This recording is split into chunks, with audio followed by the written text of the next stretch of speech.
The call came in at 5:47 in the afternoon, not in the dark, not after nightfall, not in the kind of conditions that people imagine when they think about someone going missing in the mountains.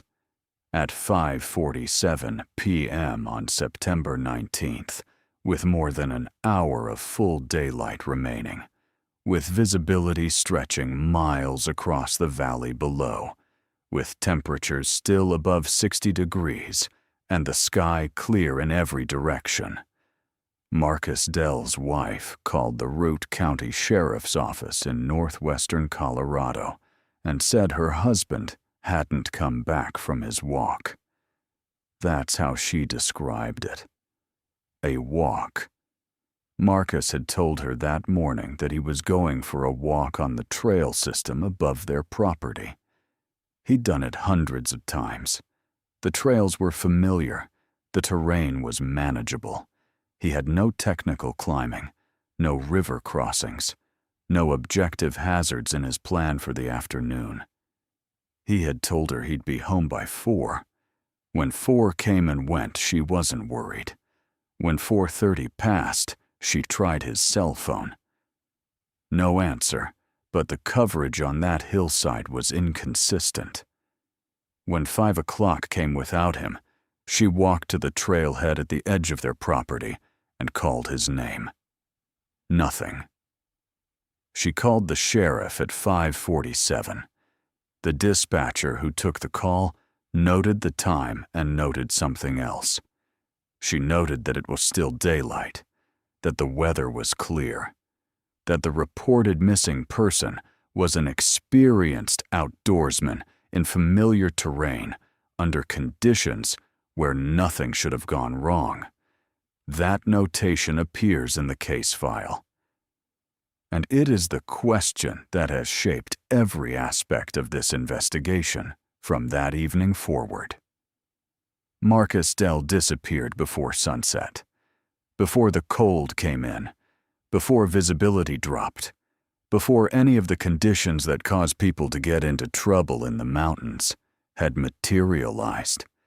He disappeared in the safe part of the day. And nobody can explain how. Marcus Dell was 51 years old when he disappeared. He had lived on that property on the edge of the Root National Forest for 11 years, and before that, he had spent a decade working as a field biologist in the same mountain range. He knew the terrain in a way that took years to build, not just the trails, but the country off the trails. His wife, Carla, told investigators that Marcus walked the trail system above their property at minimum 3 or 4 times a week throughout the spring, summer, and fall. In the years they had lived there, he had explored virtually every drainage and ridgeline within a 5-mile radius of the house. She said he never got lost. She was careful about that. She wasn't saying he was infallible or that he didn't make mistakes. She was saying that in 11 years of walking that country, he had never failed to come home when he said he would. Investigators asked Carla to describe Marcus's condition and state of mind on the morning of September 19th.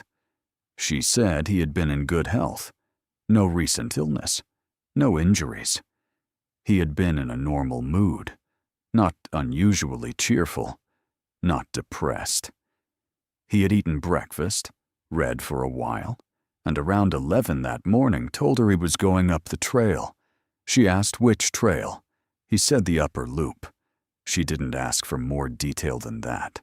She didn't need to. They had lived on that property for 11 years. The upper loop was a specific trail she knew. He put on his boots, took a small day pack, and walked out the back door. That was the last time Carla Dell saw her husband. At 5:47, she was on the phone with the sheriff's office.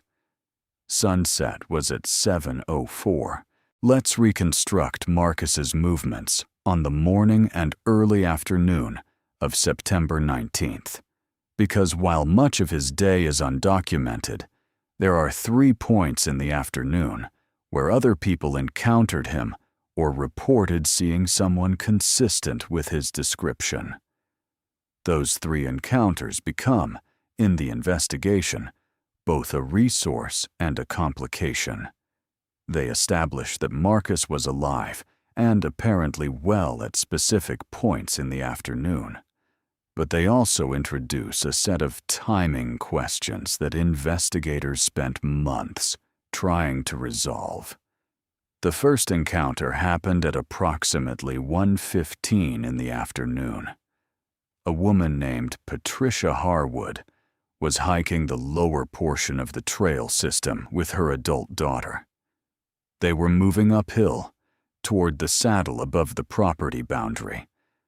Coming down toward them, moving easily and at a normal pace, was a man Patricia described as middle-aged, fit, wearing a dark blue shirt and a small pack.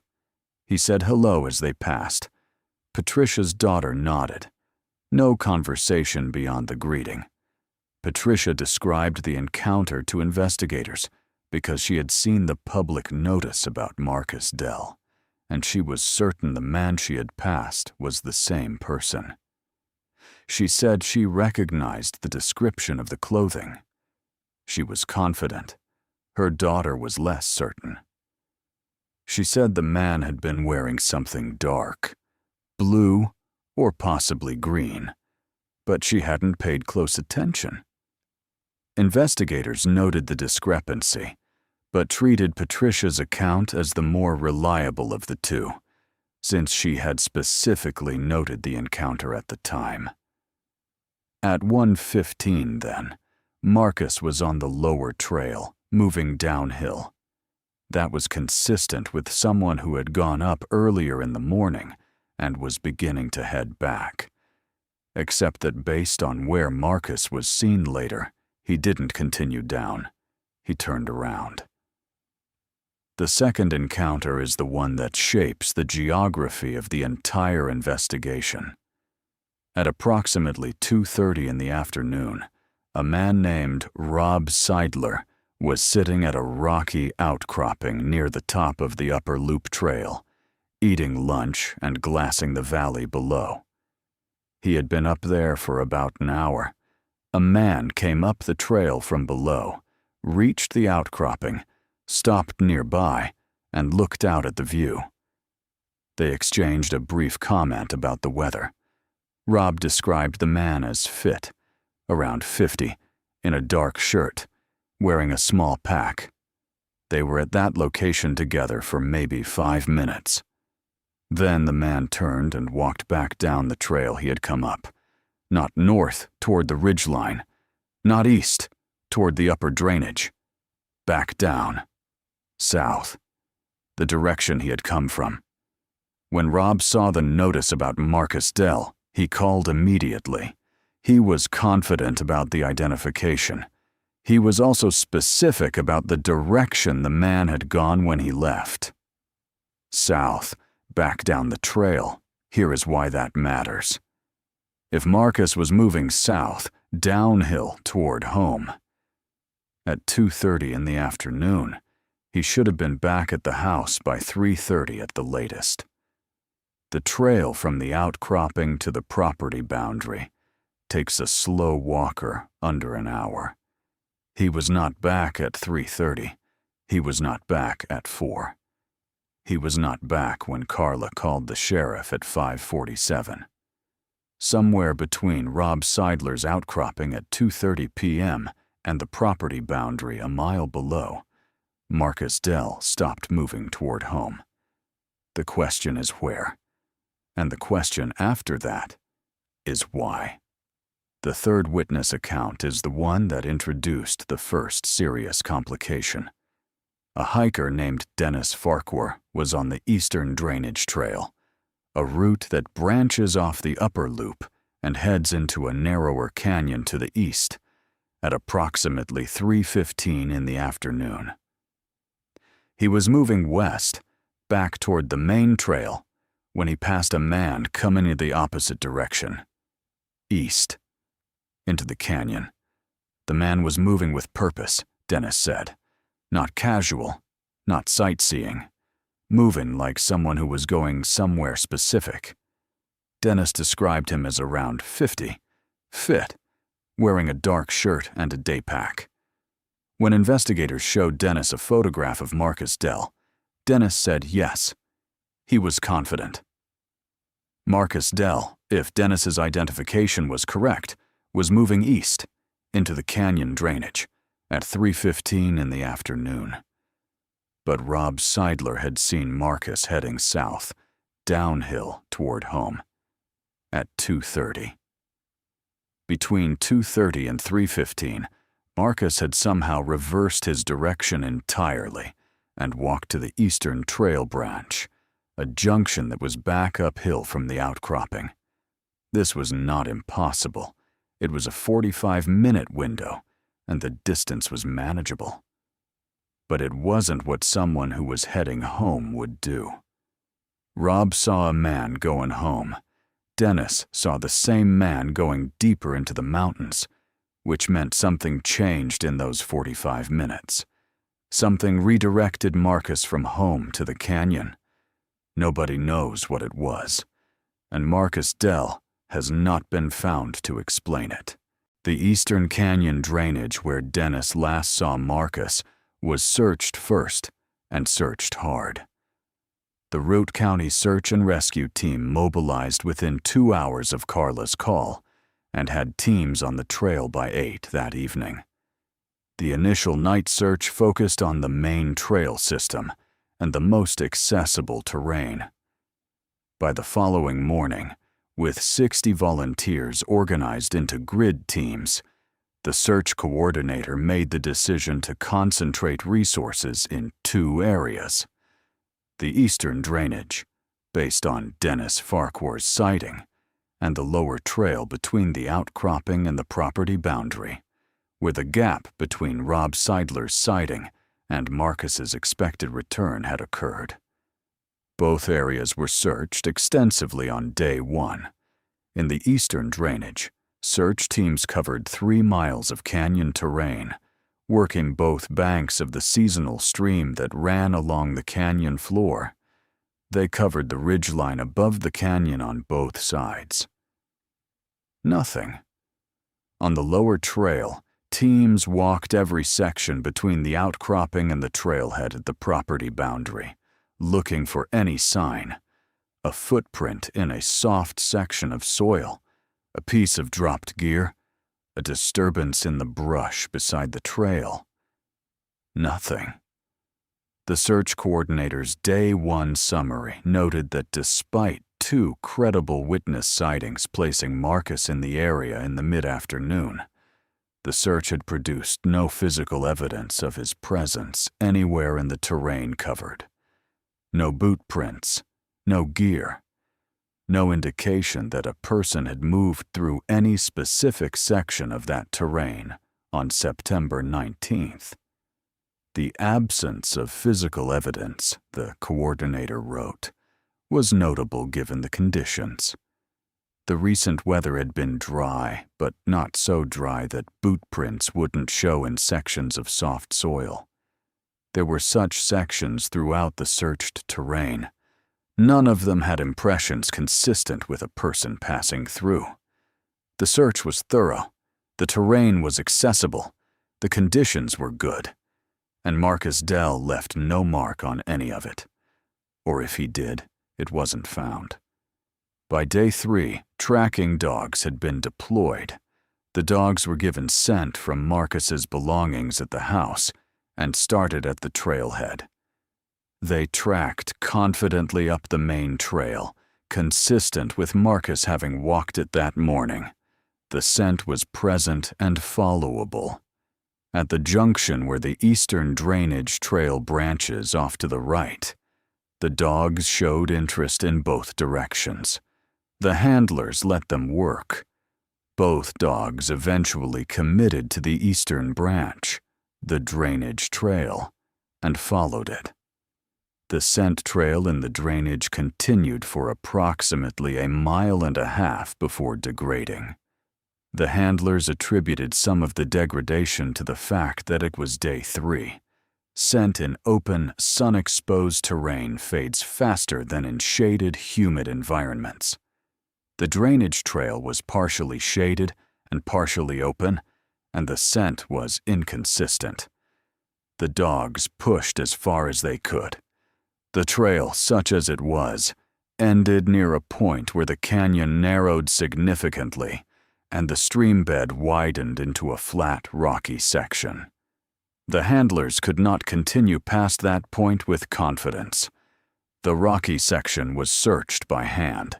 Teams looked for anything: a print in a crack of sediment between the rocks, a scuff mark on a rock face, any fiber or material.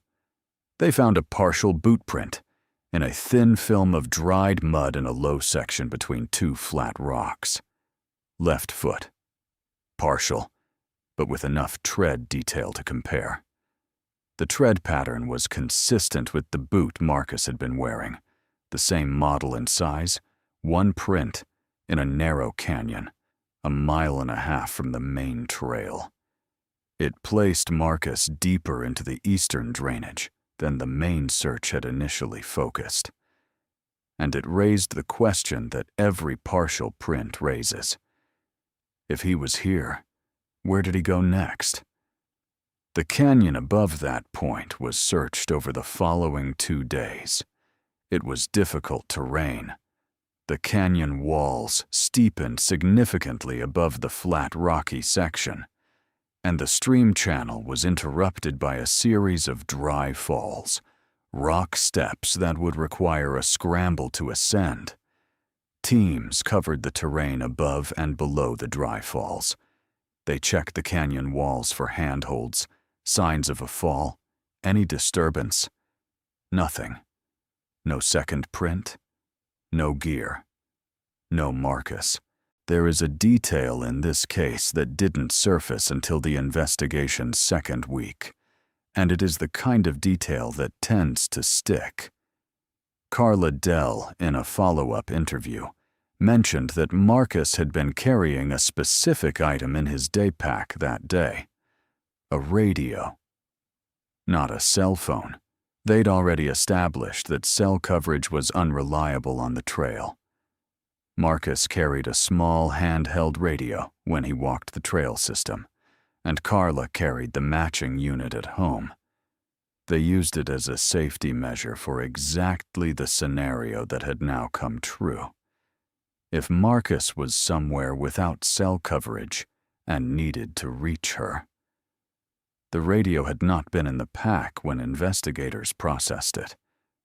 Wait, the pack hadn't been found.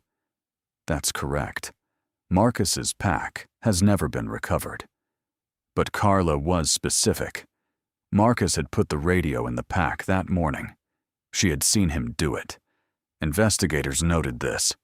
A functioning radio in Marcus's pack meant that at some point after 2:30 p.m., after Rob Seidler had seen him at the outcropping, Marcus's radio had ceased to transmit. Carla had tried the radio at home starting around 4 o'clock, when she began to feel uneasy about his absence. She tried it repeatedly. No response. No static. No signal. A radio in the mountains has range limitations.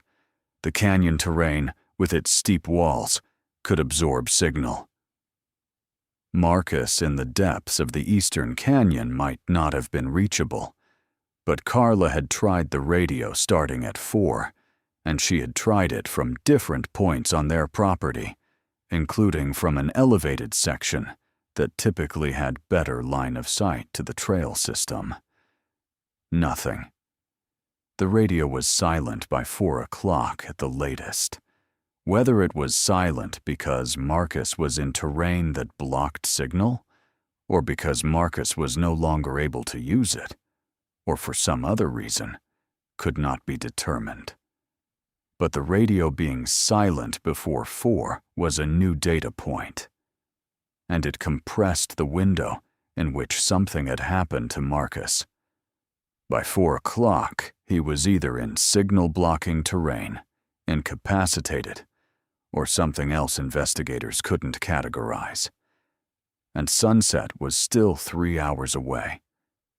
Let's talk about the timeline as investigators had assembled it by the end of the first week. Marcus left his house at approximately 11 in the morning. He was on the lower trail at 1:15, moving downhill, observed by Patricia Harwood. He was at the upper outcropping at 2:30, observed by Rob Seidler, and then observed departing south, toward home. He was on the eastern drainage trail at 3:15, observed by Dennis Farquhar, moving east into the canyon. His radio was silent by 4 o'clock at the latest. The partial boot print was found at the rocky section, approximately 1.5 miles into the eastern canyon. This gives us an approximate timeline, somewhere between 2:30 and 3:15. Marcus reversed direction from homeward to canyon. By 3:15, he was moving into the canyon with purpose. By 4, his radio was unreachable. What happened in that window, the 45 minutes between Rob's sighting and Dennis's, and then the 45 minutes after Dennis's sighting, is the missing core of this case. 45 minutes where Marcus went from heading home to heading deeper into the mountains. 45 minutes where something changed. What was it? Investigators have offered several possibilities, none of them confirmed. He might have seen an animal, a bear, a mountain lion, that caused him to change course or move quickly. This is a real occurrence in that terrain, and both species are present. But no wildlife incident had been reported in the area that day, and the eastern drainage, while appropriate habitat, had no recent history of wildlife encounters that would explain an experienced outdoorsman dramatically altering his route. He might have found something on the trail that drew his attention, a natural feature, an injured animal, a piece of gear that someone else had dropped.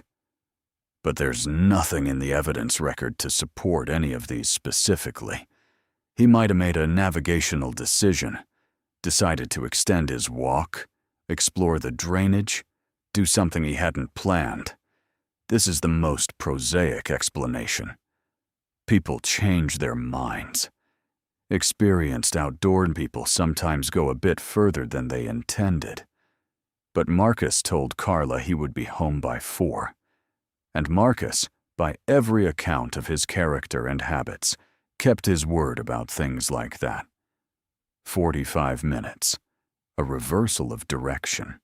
No explanation. Investigators call this the inflection point.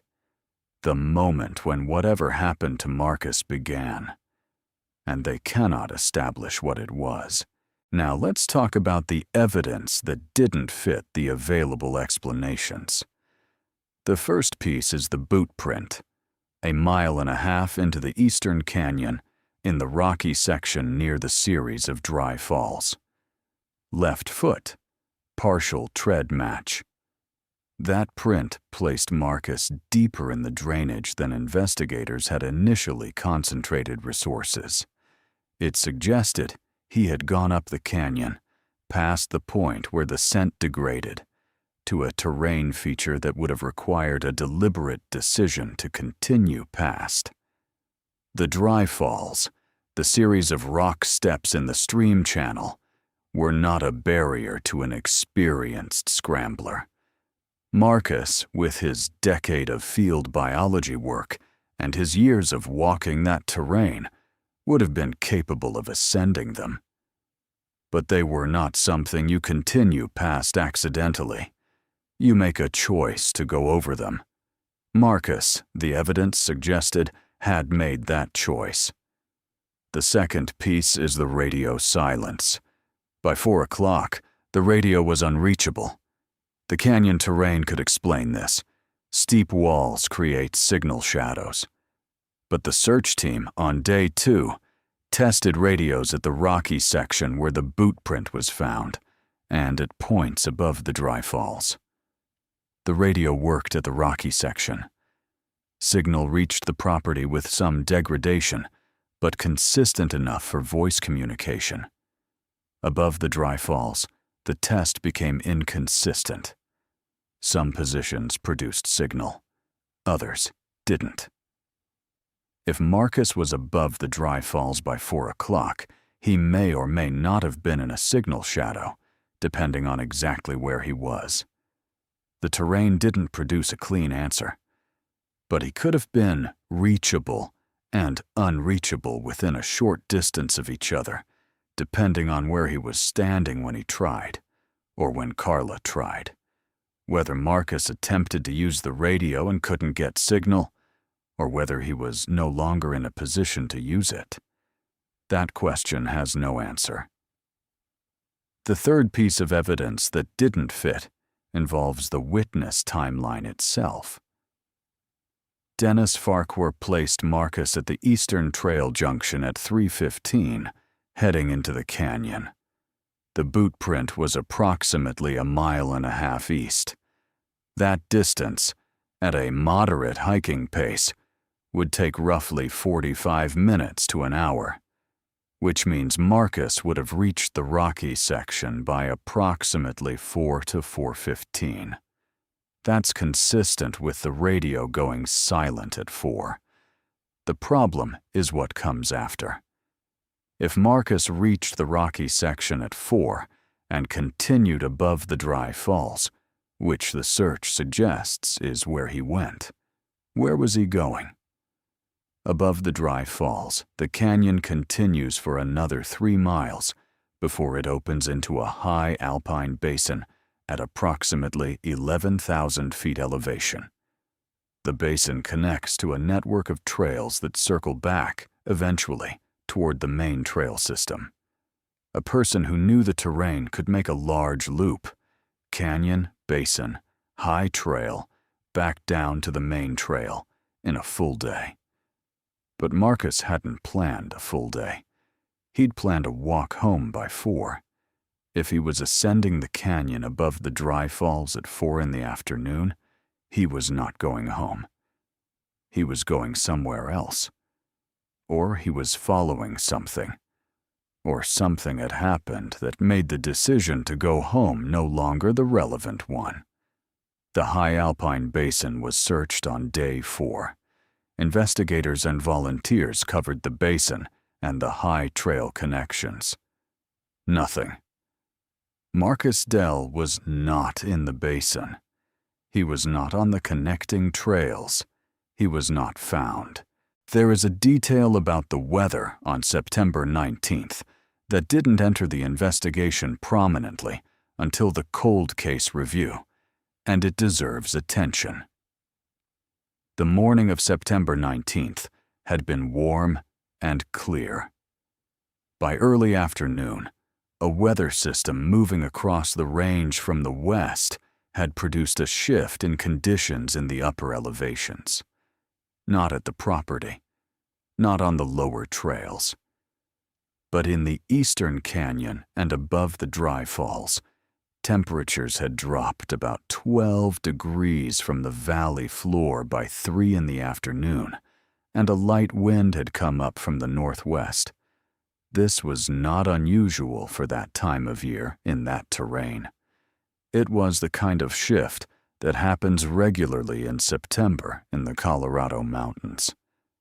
But for someone who had left the house dressed for a warm day, a dark shirt, a light pack, the gear of someone doing a familiar loop before dinner, the upper canyon in the afternoon was measurably different from the property boundary. Not dangerous different, not hypothermia risk different in the short term, but different enough that an experienced person would notice it, would factor it into decisions about how far to push and when to turn back.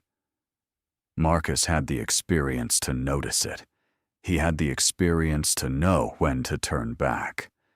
The question the cold case reviewer asked and did not answer was whether something in the afternoon, the wind, the temperature shift, something in the terrain he was moving through, had created a situation where turning back was no longer straightforward. Not a single catastrophic event, not a fall, not a dramatic moment, just a series of small decisions, each of them reasonable in isolation, that collectively moved Marcus from a safe afternoon walk to a situation that was no longer what he had planned. This is a recognized pattern in wilderness incident analysis. Investigators call it the accumulation of small errors. No single decision is disastrous, but each one narrows the options. Each one makes the next decision slightly more constrained. Marcus Dell was experienced enough to recognize this pattern in others. He had field biology training and years in the mountains. Whether that experience was enough on September 19th is unknown, because Marcus Dell has not been found. Every standard theory was examined. None of them closed cleanly. The first, he fell and was injured. The canyon terrain above the dry falls has sections with significant fall potential. Loose rock, steep walls, unstable terrain on the scramble sections. A fall severe enough to incapacitate Marcus could explain why he didn't return and why radio contact was lost. But the search of the canyon, conducted over 5 days with trained personnel, covered the terrain where a fall would have deposited a person. The canyon walls were inspected. The dry falls were checked. The basin above was covered. No one was found. No gear was found. No blood. No disturbance consistent with a fall. A person who falls in accessible terrain under good search conditions is typically found. Marcus was not. This doesn't rule out a fall. It means a fall doesn't cleanly explain the complete absence of the person in terrain that was thoroughly searched. The second, he became disoriented. 11 years of walking that terrain, a decade of field biology in the same mountain range. The conditions on September 19th were clear. Visibility was excellent. The terrain features were familiar. Disorientation in those conditions for someone with that background would require a precipitating cause, a medical event, significant fatigue, something external. None of those could be established. And the Eastern Canyon has a navigation logic that works against disorientation. It runs in a clear directional gradient. You go up or you go down. The walls tell you where the boundaries are. Getting turned around in a canyon is significantly harder than getting lost on an open ridge. The third, a medical event. Cardiac arrest, stroke, something sudden. His last physical examination, 9 months prior, had found no significant cardiovascular concerns. He was fit and active. A sudden medical event is always possible, but there were no known predisposing factors. And a person incapacitated by a sudden medical event doesn't move. They stay where they fall. Marcus, the evidence suggests, moved through the Eastern Canyon to at least the rocky section, possibly above the dry falls. A person in that trajectory, who suffers a sudden event, should be findable in the terrain they moved through. They searched that terrain. Marcus was not there. The fourth, he left the canyon laterally, climbed out over the canyon wall rather than continuing up the drainage.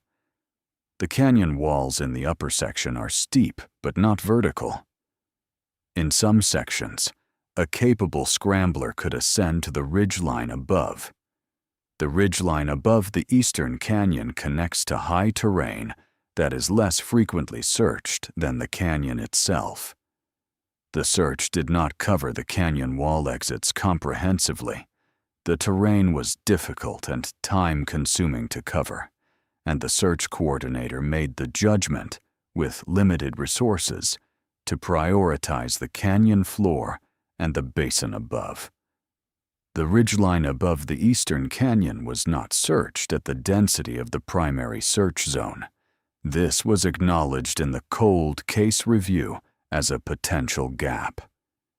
If Marcus climbed out of the canyon laterally, he was in terrain that received less intensive search coverage. What he would have encountered on the ridgeline, where he would have gone from there, is unknown. None of the four theories explain the complete absence of evidence, and none of them is impossible. Marcus Dell's case sits in the space between explanations. Each theory has supporting logic. Each theory has a specific, documented problem that prevents it from closing. That is where the investigation remains. Let's look at two cases that carry structural similarities to Marcus Dell's. The first is the disappearance of Craig Beidler in the Sierra Nevada mountains of California in August of 2012. Craig was 48 years old, an experienced hiker and backpacker who had spent 2 decades in the California backcountry. He disappeared on a day hike near Lake Tahoe in excellent weather conditions. Clear skies, warm temperatures, no technical terrain in his planned route. Craig had told his wife he would be back by 3 in the afternoon.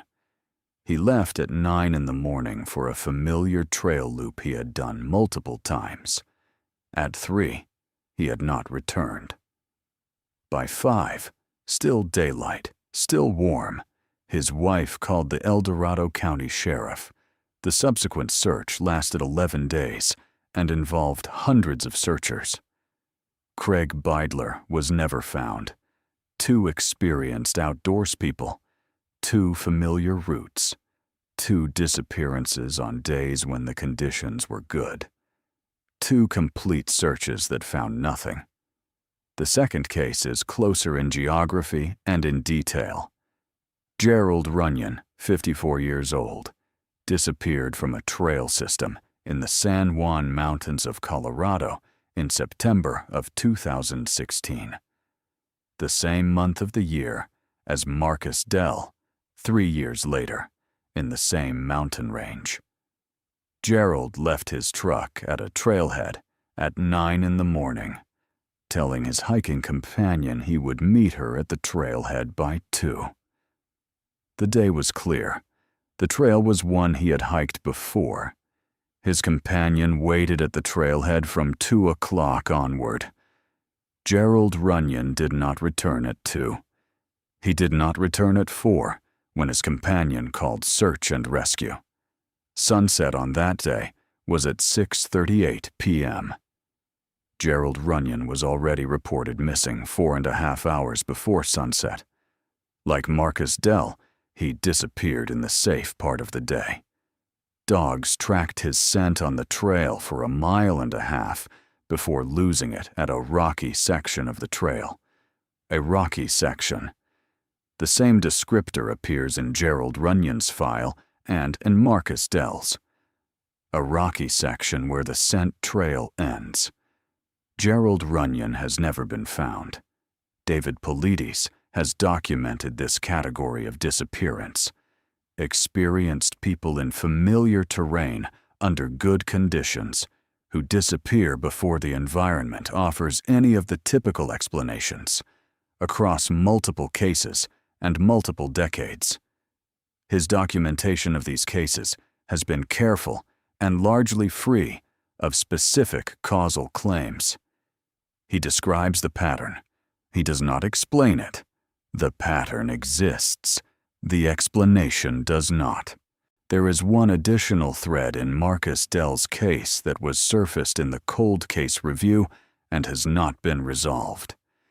In the eastern canyon, above the dry falls, there is a section of terrain that Marcus had documented in his field notebooks.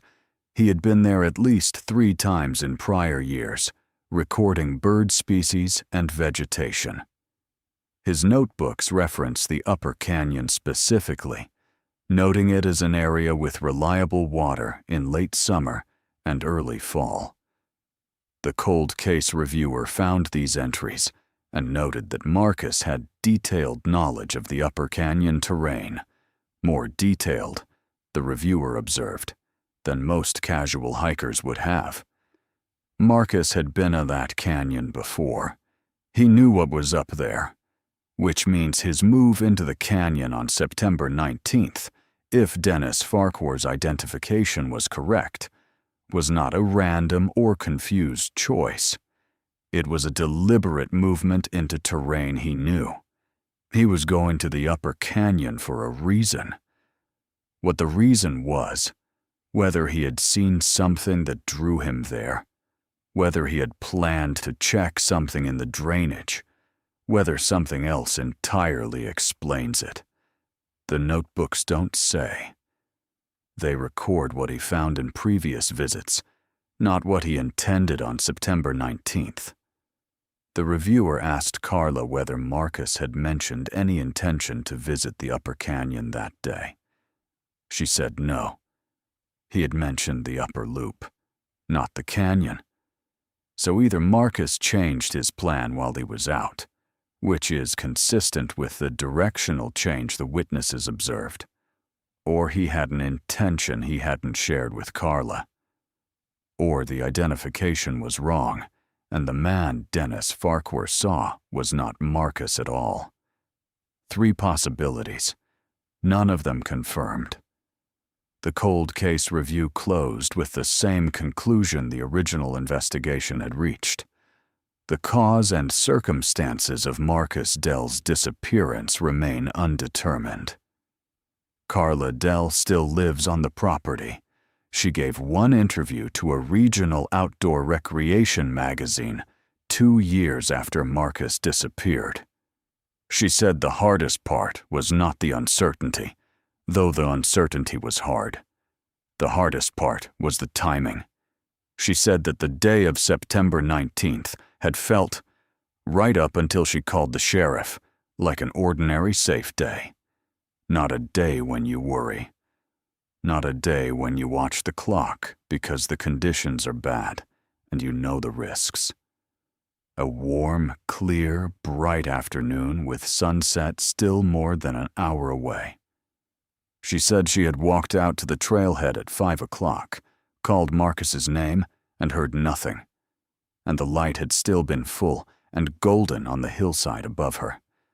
Perfect visibility. Perfect weather. She said, "The sun was still up, and I already knew something was wrong." That moment, calling his name in the full afternoon light and hearing nothing, is the moment that encapsulates this case. Marcus Dell's property sat at the edge of the Root National Forest. The trail system above it is familiar, well-traveled, the kind of terrain that generations of families have walked without incident. The mountains were not hostile on September 19th. The weather was not a factor. The light was not a factor. The conditions were not a factor. Marcus Dell went missing before any of those things became relevant. And that is what makes this case so difficult to close. The Routt County Sheriff's Office has confirmed the case remains open. The cold case review identified no new leads. Marcus Dell's pack has never been recovered. His radio has never been recovered. The only physical evidence ever found was a partial boot print in a thin film of dried mud in the Eastern Canyon, 1.5 miles from the main trail. The search covered hundreds of acres and involved hundreds of people over 11 days. The Eastern Canyon was walked. The high basin was covered. The ridgeline above the canyon was partially covered. The main trail and its branches were walked multiple times. Nothing beyond that print. The investigation's outstanding questions, as identified in the cold case review, are 4. What caused Marcus to change direction between 2:30 and 3:15, from heading home to heading into the canyon? What was Marcus doing in the canyon above the dry falls? And did he continue ascending or stop somewhere in that section? Why was the radio unreachable by 4 o'clock? And does that indicate terrain, incapacitation, or something else? Where is Marcus Dell? 4 questions, years of investigation, a case file that is thorough and honest about what it established and what it did not. If anyone was on the trail system above the Dell property on September 19th, or in the Eastern Canyon drainage that afternoon, the Root County Sheriff's Office is still accepting information. The family is still looking for answers. The sun set at 7:04 p.m. on September 19th. By then, Marcus had already been gone for hours. Search teams were already on the mountain. Carla was already at the command post at the trailhead, trying to stay useful, trying not to think about what she was trying not to think about. The sun went down, and nothing changed. Marcus had already been missing before it set. That is the question this case leaves behind, and it is a question that has no comfortable answer. Not, what do people do when darkness falls and the temperature drops and conditions become dangerous? We know the answer to that. Conditions become dangerous.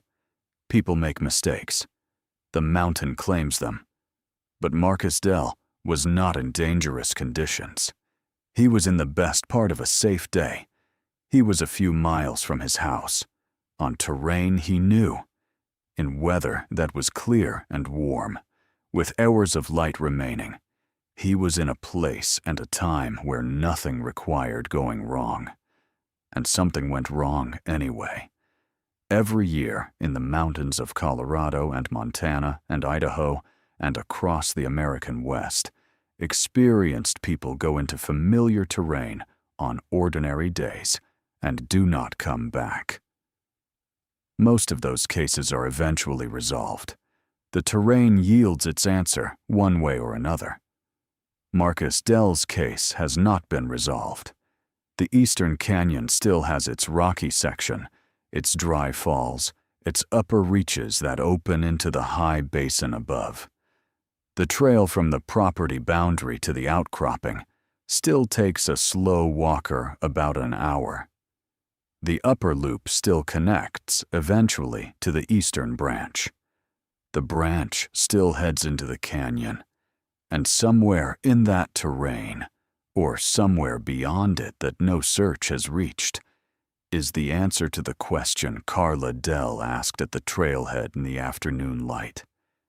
She called his name. The hillside was bright.